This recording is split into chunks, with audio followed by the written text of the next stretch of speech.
Alexandra Eala versus Dayana Yastremska is a blockbuster quarterfinal matchup in Eastbourne for 2025. And both players have had different seasons on the grass. Eala enters the tournament as the number 74 in the world, with a 19-win, 14-loss record, including a lot of matches won on the grass. Her best result still is that Miami semi-final where she lost to Pegula in a close 3-setter, but of course she beat Keys, Swiatek, and Ostapenko along the way. Her best win, of course, coming from that week, beating Swiatek, who was number 2 in the time. Her worst loss, however, was to Riza, who was 266 in a challenger event earlier in the season. Her form has been great on the grass. It wasn't so great on the clay, but she has put some matches together on the grass, and of course, coming through the qualifying here, she's on a 3-match win streak. Yastremska entered the tournament as number 42 in the world, with a 21-win, 13-loss season, including a lot of matches won on grass recently. The best result actually came on the grass last week in Nottingham by making the final, eventually losing to Kessler in a close straight sets. Her best result, however, came at Roland Garros by beating the number 12 in the world at the time, Schneider, in straight sets. The worst result, though, was actually losing to Kessler earlier in the year, who was 67 in the world at the time in Hobart.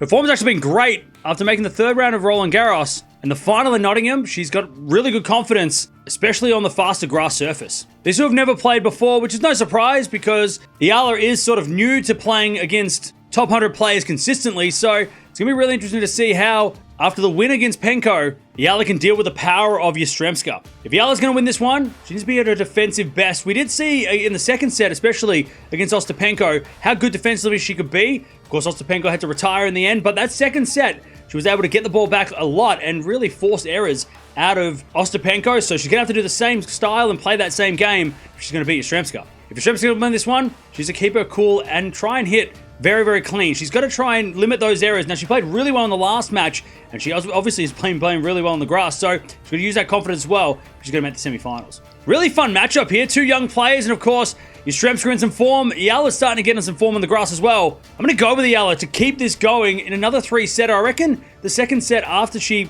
kind of got shocked in the first set by Ostapenko, I think she came good, and I think she's going to serve much better than she did in that first set against Penko. Let me know in the comments below who's winning this one.